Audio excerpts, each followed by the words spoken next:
पुत्री बेला, पुत्री बेला, पुत्री बेला।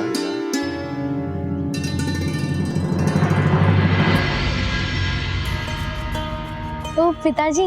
हाँ बिटिया, मैं तो तुम्हें कब से पुकार रहा था, लेकिन तुम तो प्रभु भक्ति में इतनी लीन थी, मेरा स्वर कहाँ सुनाई दे रहा है तुम्हें? सचमुच नहीं सुन पाई पिताजी। आप अपनी लाडली बेटी बेला को बुलाए और बेला दौड़ कर ना आए, ऐसा कभी हो सकता है? वही तो मैं भी कह रहा हूँ। तुम भजन गाने और अपने इस कार्य में इतनी मग्न थी, मेरा स्वर कैसे सुनाई देता तुम्हें? क्या है, दिखाओ मुझे। देखिए ना पिताजी, अभी अधूरा है, किंतु बताइए ना ये कैसा है? मैं अपने प्रभु जगन्नाथ जी के लिए बना रही हूँ। नहीं पिताजी, आप इसे हाथ में नहीं उठा सकते, आपके हाथ तो मिट्टी से सने हुए हैं, और अगर ये मैले हो जाए तो ये नई नहीं दिखेगी ना। ठीक है बिटिया, मैं दूर से ही देख लूंगा। अरे ये तो बहुत ही सुंदर है बिटिया, कहाँ से सीखा तुमने? बुनकर काका से? नहीं नहीं पिताजी, बुनकर काका तो बस आदेश देते रहते हैं, कुछ सिखाते कहाँ हैं? हाँ, पर उन्होंने मुझे ये कतरन और कुछ सुनहरे गोटे, उससे मैंने इसे सील दिया। कितनी बार हाथ जोड़ना पड़ा तब जाके ये मिला है। किंतु आप ये बताइए ना पिताजी, ये कैसा है? प्रभु जगन्नाथ जी इसे धारण कर प्रसन्न होंगे ना? होंगे ना प्रसन्न प्रभु इसे पाकर? अवश्य प्रसन्न होंगे, और मुझे तो लगता है वो तुम्हारे भजन सुनकर ही प्रसन्न हो गए होंगे बिटिया। तब तो कितनी अच्छी बात है।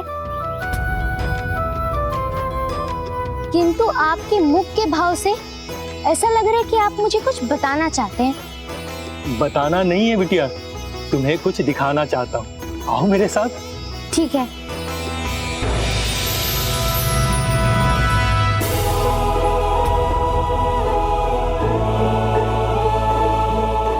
देखो बिटिया, जिन पौधों को तुमने अपने हाथों से लगाया था वो अब फलने लगे हैं। बड़ी अच्छी बात है।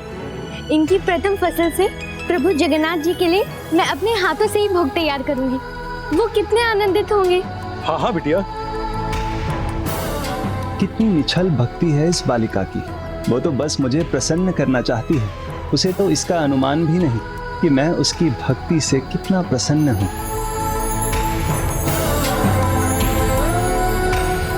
बेला, ये लो प्रसाद।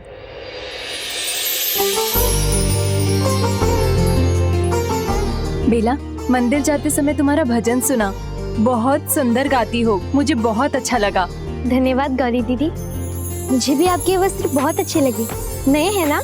हाँ, आज दीदी का जन्मदिन जो है इसलिए नए वस्त्र पहने हैं। जन्मदिन तो मेरा भी आने वाला है, तो क्या जन्मदिन में नए वस्त्र पहनने चाहिए? नहीं, आवश्यक तो नहीं है, किंतु जन्मदिन पर जीवन का नया वर्ष आरंभ होता है।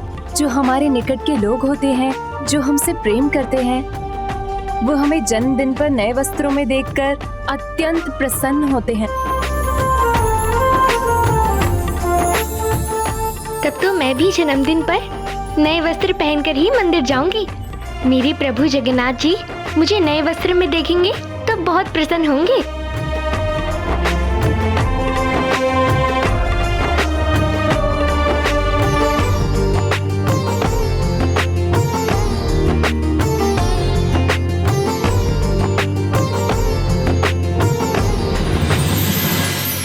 प्रभु को भी ज्ञात था कि उनकी भोली भक्त को कुछ चाहिए था, तो बस अपने प्रभु को प्रसन्न करना। किंतु अपने भक्तों को प्रसन्न रखने का उत्तरदायित्व तो भगवान का है ना, तो क्या वो अपने लिए वस्त्र ले पाई? बेला समझदार थी, वो अपने पिता की अवस्था को जानती थी, इसलिए उसने इसका बोझ अपने पिता पर नहीं डाला, लेकिन उसका विश्वास था कि वो अपने लिए नए वस्त्र बनवा सकेगी।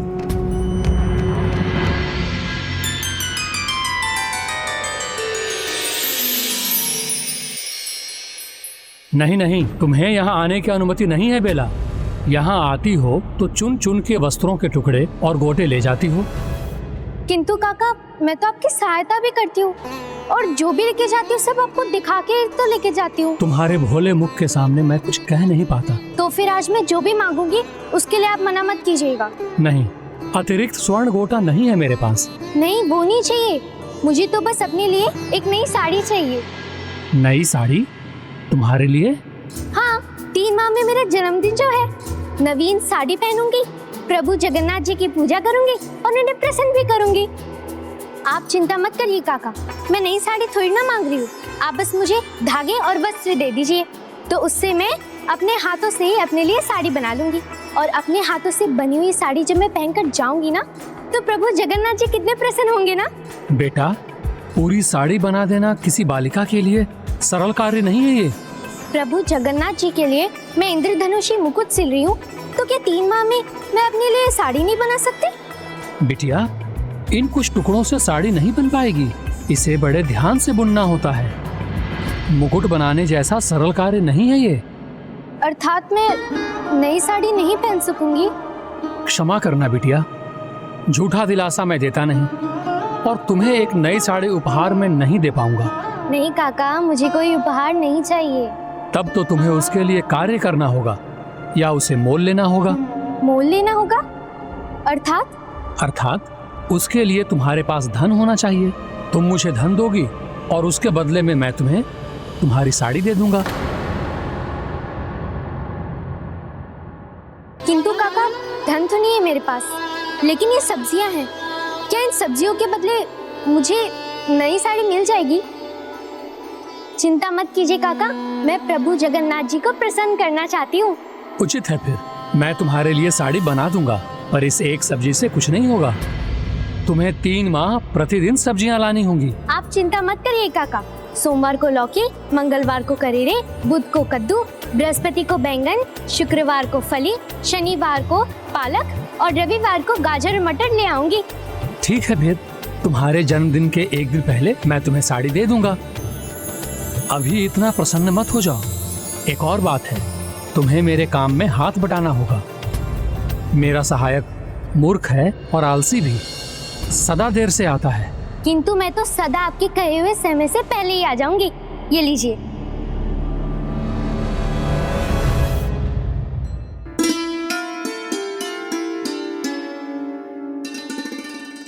तो अब बताइए क्या करना है मुझे?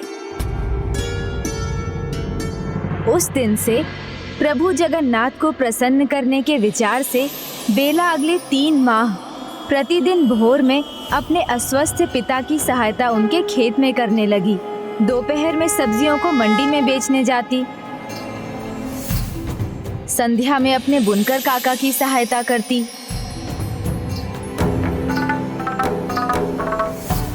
और रात्रि में भोजन पकाने में अपने पिता की सहायता करती। उसके पश्चात जगन्नाथ जी के मुकुट पर कार्य करती और इतना सब करते हुए भी उसका भजन सुनने आते थे और वो प्रतिदिन पूरी निष्ठा से प्रभु को प्रसन्न करने के विचार से निरंतर कार्य करती रहती थी। और 3 माह बाद वो दिन आ ही गया। वो नई साड़ी पाने के विचार से बहुत उत्साहित थी, किंतु हुआ कुछ और ही। जगन्नाथ जी मुझे नए वस्त्र में देखकर बहुत प्रसन्न हो जाएंगे। गौरी दीदी, क्या हुआ? कल मेरा जन्मदिन है और आज मुझे एक नई साड़ी मिलने वाली है। आपने कहा था ना, जो लोग हमारे सबसे निकट होते हैं वो हमें नए वस्त्रों में देखकर बहुत प्रसन्न हो जाते हैं। और वैसे भी मेरे सबसे निकट तो मेरे पिताजी और प्रभु जगन्नाथ जी हैं। होंगे ना दोनों प्रसन्न? हाँ हाँ अवश्य, क्यों नहीं।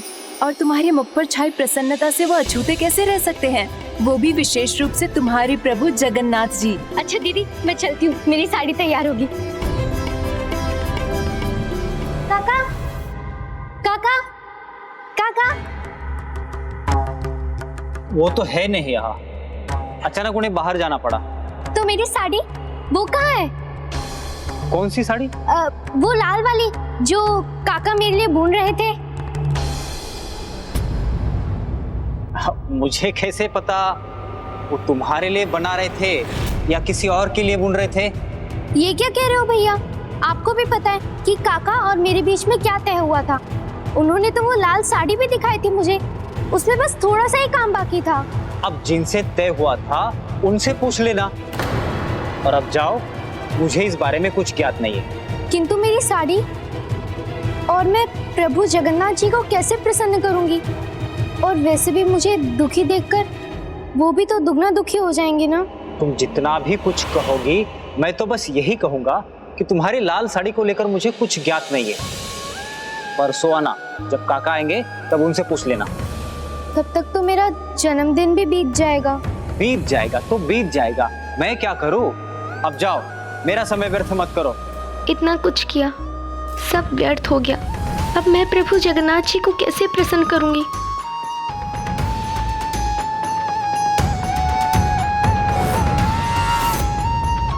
अभी भी मेरी ये नन्ही भक्त इसलिए दुखी है कि मुझे प्रसन्न नहीं कर सकेगी। इसलिए नहीं कि अपने जन्मदिन पर नवीन वस्त्र नहीं पहन सकेगी।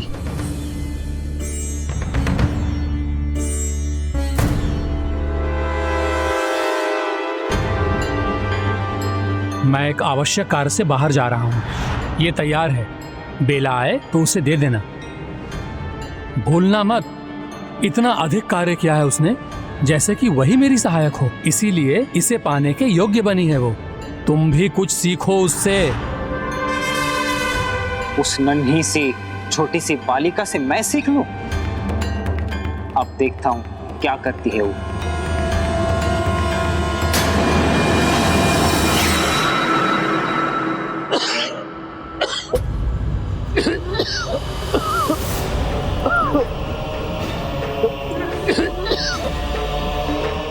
पिताजी, ये लीजिए, जल लीजिए।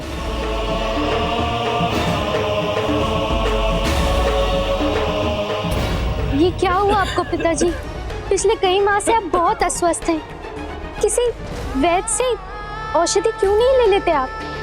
अभी तक नहीं दिखाया उन्हें? तो कोई बात नहीं, मैं अभी वैद्य जी को बुला लाती हूँ। रहने दे बिटिया, बहुत तक मैं ठीक हो जाऊंगा। बस तू मुझे काढ़ा ला के दे दे। जी पिताजी।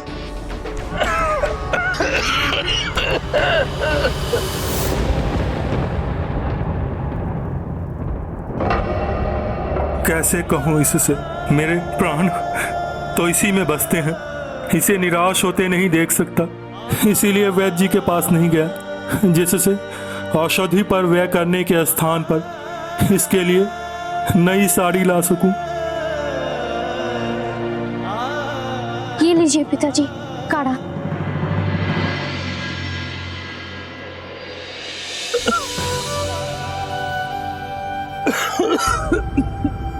चिंता मत करो बिटिया, मैं कल तक ठीक हो जाऊंगा।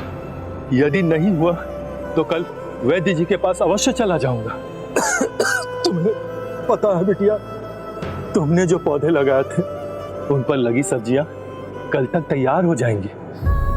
तुमने प्रभु जगन्नाथ जी के लिए जो मुकुट सिला है उसके साथ भोग के लिए भी कुछ तैयार कर लेना। मुझे पूर्ण विश्वास है प्रभु जगन्नाथ जी अत्यंत प्रसन्न होंगे।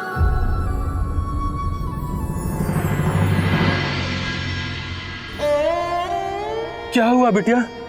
मेरी नन्ही गुड़िया रो क्यों रही है? पिताजी, वो बुनकर काका बाहर गए और वो लाल साड़ी जो वो मेरे लिए बना रहे थे उसे देना भूल गए। अब कल मैं क्या पहनूंगी? मैं वहां गई, मैंने उन्हें सब्जियां दी, उनके काम पे हाथ बटाया और फिर भी वहां के सहायक ने मुझे डांट डांट के वहां से बाहर निकाल दिया। मैंने उन्हें कितनी बार कहा कि भैया ऐसा मत करिए, मैंने इतना कार्य किया है, मुझे साड़ी तो मिलनी चाहिए ना। फिर भी उसने मुझे वहां से धुतकार कर भगा दिया।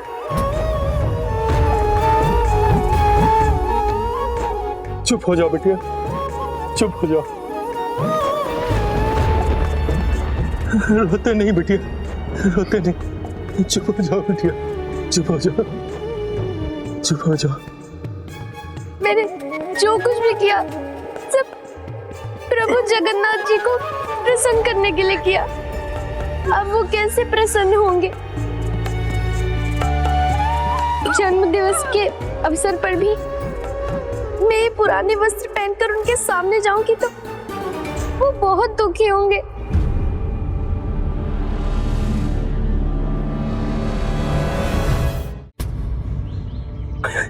चिंता मत करो बिटिया, देखो, ये मैंने भी कुछ बचत की है। देखो देखो, इससे पूरी साड़ी ना सही, किंतु श्रृंगार का सामान तो अवश्य ही आ जाएगा। नहीं पिताजी, आपके उपचार से बढ़कर और कुछ नहीं है मेरे लिए। मेरे प्रभु दयालु हैं। मैं यदि क्षमा मांगूंगी तो मुझे क्षमा कर देंगे, किंतु आप चिंता न करिए। मैं मेरे प्रभु को कह दूंगी कि मैं मेरे अगले जन्म दिवस पर एक नई साड़ी पहन कर आऊंगी। क्या करूं, बुनकर काका को जाना पड़ा ना, इसलिए। नहीं तो मुझे मेरी साड़ी अवश्य देते। क्या ये है वो साड़ी जो बुनकर जी तुम्हें देने वाले थे?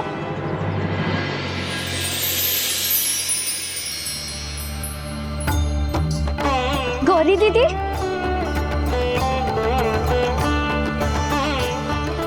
ये तो यही है।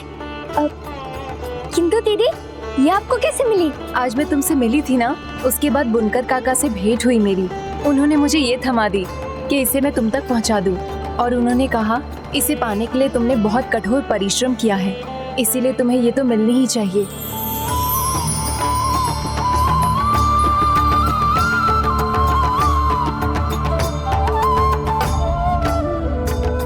किंतु दीदी, बुनकर काका तो बाहर गए हुए हैं ना, फिर वो आपको कैसे मिले?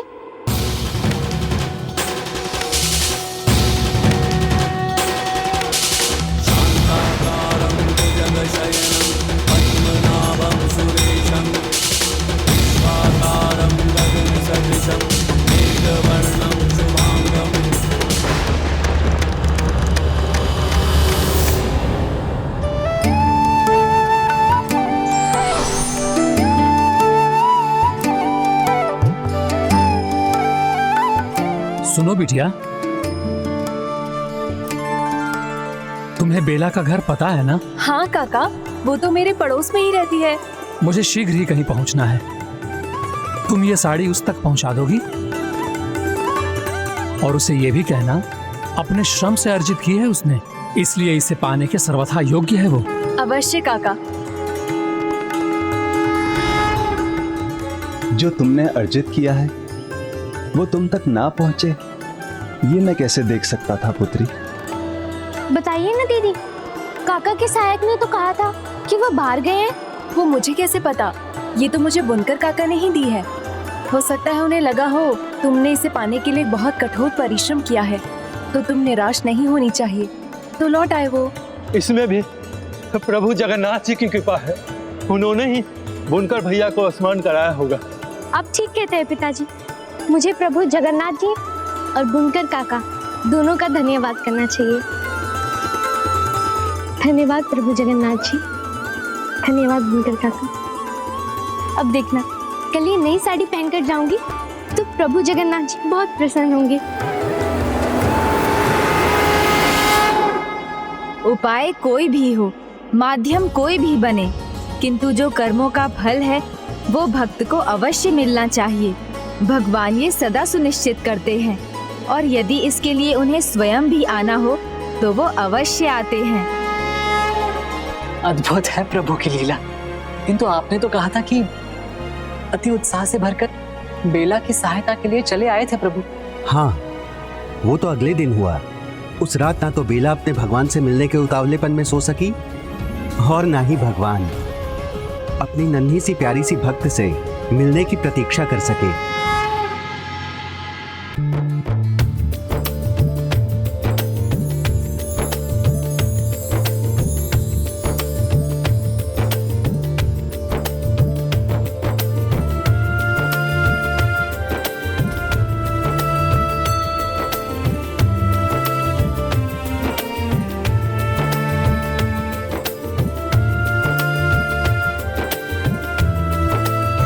भैया को आज से पहले इतना अधीर कभी नहीं देखा।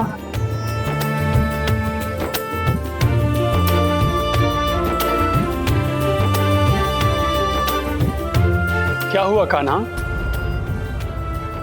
तुम्हें निद्रा क्यों नहीं आ रही है? कहीं कोई चिंता की बात तो नहीं? नहीं दाऊ, चिंता की कोई बात नहीं है। मैं तो बस रात्रि समाप्त होने की प्रतीक्षा में हूँ, किंतु आप मेरे कारण मत रुकिए, आप विश्राम कीजिए। सत्य कहो कान्हा, कहीं कोई ऐसी चिंता तो नहीं है जिसमें तुम्हें मेरी सहायता की आवश्यकता होगी? आप विश्राम कीजिए।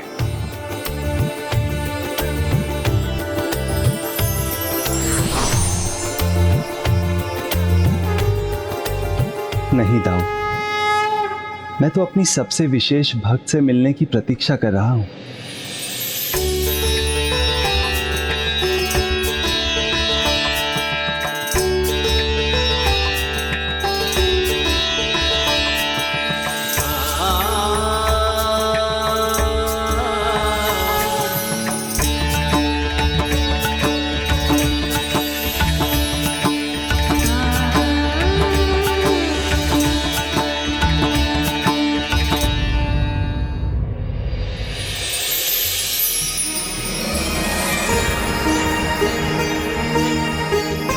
प्रभु जगन्नाथ जी, अपनी इस भक्त बेला से मिलने को तैयार हो जाइए, मैं आ रही हूँ।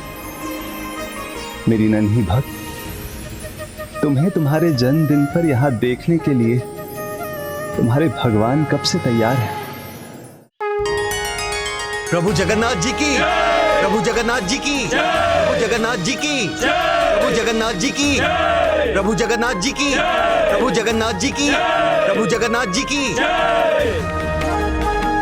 प्रणाम प्रभु जगन्नाथ जी, प्रणाम देवी सुभद्रा जी, प्रणाम प्रभु बलभद्र जी। प्रणाम महाराज। प्रभु का पंचामृत लीजिए।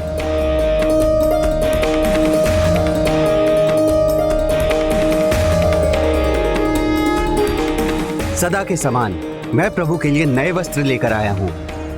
आज अभिषेक के बाद प्रभु को ये वस्त्र प्रदान कीजिएगा पुजारी जी।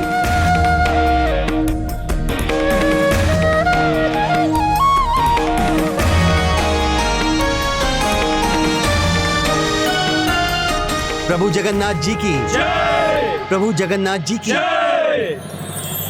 कहीं देर ना हो जाए, शीघ्र तैयार होना पड़ेगा।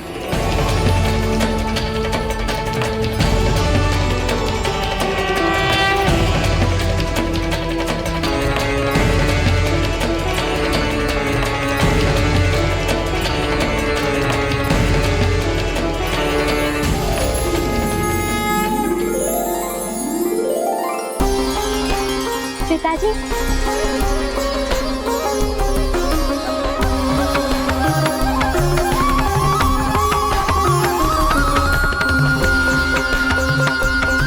पिताजी, अपनी इस नई साड़ी में मैं कैसी लग रही हूँ? साक्षात माता लक्ष्मी की बालिका रूप लग रही हो पुत्री। आज माता होती। जी, पिताजी क्या हुआ आपको? आप तो जोर से तप रहे हैं पिताजी। थोड़े बहुत जोर से। कुछ नहीं होता पुत्री, तुम मेरी चिंता मत करो। तुम तो अपने प्रभु जगन्नाथ जी के दर्शन करने जाओ। आज मेरी पुत्री कितनी प्यारी और सुंदर लग रही है, इसे किसी की नजर न लगे। अब तुम जाओ। जगन्नाथ जी तुम्हें देखकर आज अत्यंत आनंदित होंगे। आप ये क्या कर रहे हैं पिताजी? वही जो प्रतिदिन करता हूँ पुत्री। खेत पर तो जाना होगा ना, सब्जियां लाने। किंतु आप तो स्वस्थ नहीं हैं और आज जाना आवश्यक है क्या? जाना आवश्यक है पुत्री, नहीं तो पेड़ में लगी हुई सब्जियां पक जाएंगी, फिर उनका कोई मूल्य नहीं देगा। तो फिर मैं तोड़ लाती हूँ उन्हें। नहीं पुत्री, तुम्हें तो जगन्नाथ जी के मंदिर जाना है। जाना है पिताजी, किंतु सब्जियां तोड़ लेने के बाद। मैं आपको ऐसी अवस्था में जाने नहीं दे सकती। किंतु पुत्री। पिताजी आप मेरी चिंता मत करिए, मैं अपना कार्य पूरा कर दर्शन करने जाऊंगी। प्रभु जगन्नाथ जी मुझ पर और भी अधिक प्रसन्न होंगे। चलिए आप विश्राम करिए, चलिए। ठीक है बिटिया, चलिए।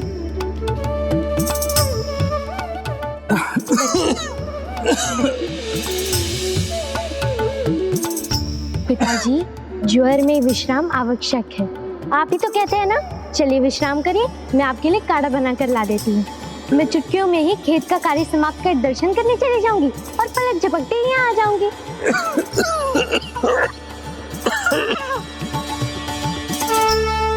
लगता है कुछ और समय प्रतीक्षा करनी होगी मुझे। ये लीजिए।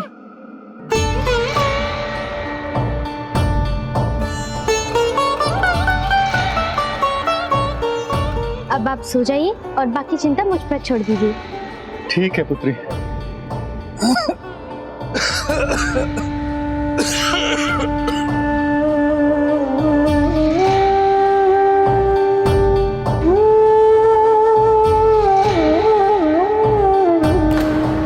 अरे मैं तो मुकुट लेना भूल गई।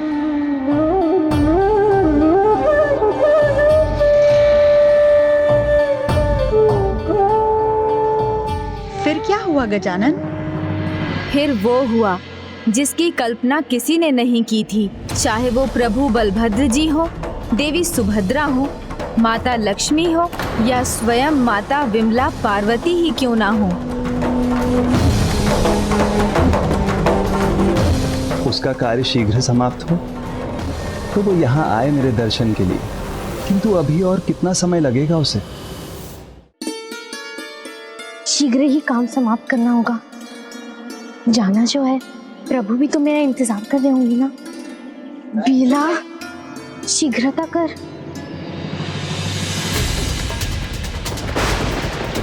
इसके नए वस्त्र तो कांटे में फंस गए।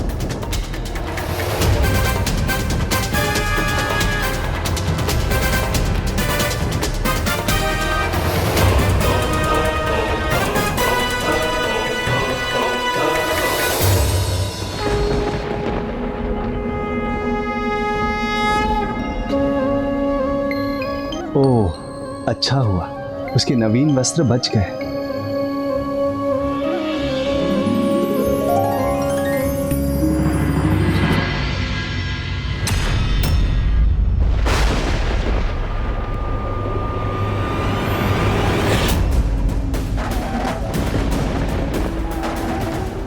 मैं पुराने वस्त्र पहनकर उनके सामने जाऊंगी तो वो बहुत दुखी होंगे। अब देखना, कल ये नई साड़ी पहनकर जाऊंगी तो प्रभु जगन्नाथ जी बहुत प्रसन्न होंगे।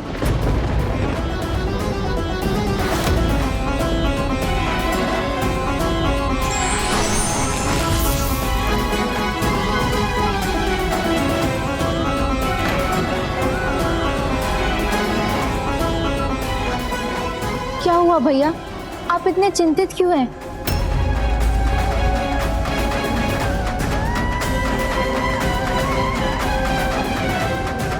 कुछ तो अवश्य हुआ है, इसलिए भैया सोए भी नहीं और इतने विचलित हैं। तुम सत्य कह रही हो सुभद्रा। कदाचित मुझे कान्हा की सहायता के लिए जाना चाहिए।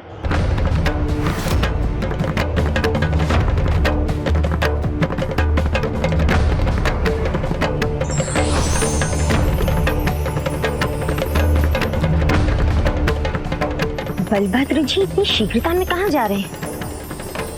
कुछ तो भयंकर हुआ ही होगा।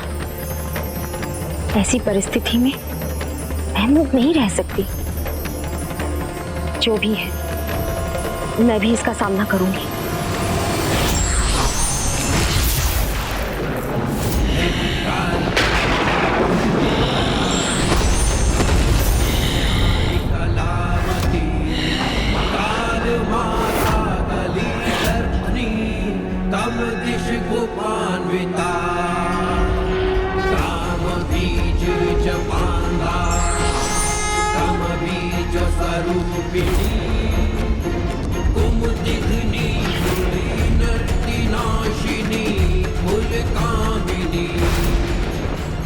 सभी ऐसे गए यहाँ से जैसे कोई युद्ध छिड़ने वाला हो। मुझे भी जाना चाहिए।